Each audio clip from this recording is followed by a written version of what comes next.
یوحنا کی انجیل اور اس کا دوسرا باب جو 25 آیات پر مشتمل ہے۔ پھر تیسرے دن کانا گلیل میں ایک شادی ہوئی اور یسوع کی ماں وہاں تھی، اور یسوع اور اس کے شاگردوں کی بھی اس شادی میں دعوت تھی۔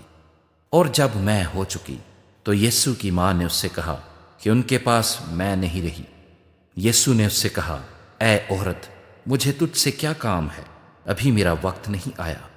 اس کی ماں نے خادموں سے کہا، جو کچھ یہ تم سے کہے وہ کرو۔ وہاں یہودیوں کی طہارت کے دستور کے موافق پتھر کے 6 مٹکے رکھے تھے، اور ان میں 2 3 من کی گنجائش تھی۔ یسوع نے ان سے کہا، مٹکوں میں پانی بھر دو۔ پس انہوں نے ان کو لبالب بھر دیا۔ پھر اس نے ان سے کہا، اب نکال کر میرے مجلس کے پاس لے جاؤ۔ پس وہ لے گئے۔ جب میرے مجلس نے وہ پانی چکھا جو میں بن گیا تھا اور جانتا نہ تھا کہ یہ کہاں سے آئی ہے، مگر خادم جنہوں نے پانی بھرا تھا جانتے تھے، تو میرے مجلس نے دلہے کو بلا کر اس سے کہا، ہر شخص پہلے اچھی مے پیش کرتا ہے اور ناقص اس وقت جب پی کر چھک گئے، مگر تو نے اچھی مے اب تک رکھ چھوڑی ہے۔ یہ پہلا معجزہ یسوع نے کانا گلیل میں دکھا کر اپنا جلال ظاہر کیا، اور اس کے شاگرد اس پر ایمان لائے۔ اس کے بعد وہ اور اس کی ماں اور بھائی اور اس کے شاگرد کفرنہوم کو گئے اور وہاں چند روز رہے۔ یہودیوں کی عید فصح نزدیک تھی، اور یسوع یروشلیم کو گیا۔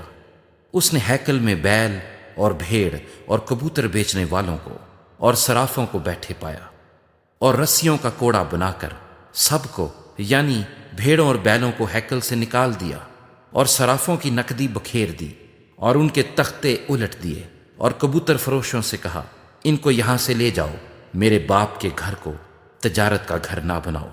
اس کے شاگردوں کو یاد آیا کہ لکھا ہے، تیرے گھر کی غیرت مجھے کھا جائے گی۔ پس یہودیوں نے جواب میں اس سے کہا، تو جو ان کاموں کو کرتا ہے ہمیں کون سا نشان دکھاتا ہے؟ یسوع نے جواب میں ان سے کہا، اس مقدس کو ڈھا دو تو میں اسے 3 دن میں کھڑا کر دوں گا۔ یہودیوں نے کہا، 46 برس میں یہ مقدس بنا ہے، اور کیا تو اسے 3 دن میں کھڑا کر دے گا؟ مگر اس نے اپنے بدن کے مقدس کی بابت کہا تھا۔ پس جب وہ مردوں میں سے جی اٹھا تو اس کے شاگردوں کو یاد آیا کہ اس نے یہ کہا تھا، اور انہوں نے کتاب مقدس اور اس قول کا جو یسوع نے کہا تھا یقین کیا۔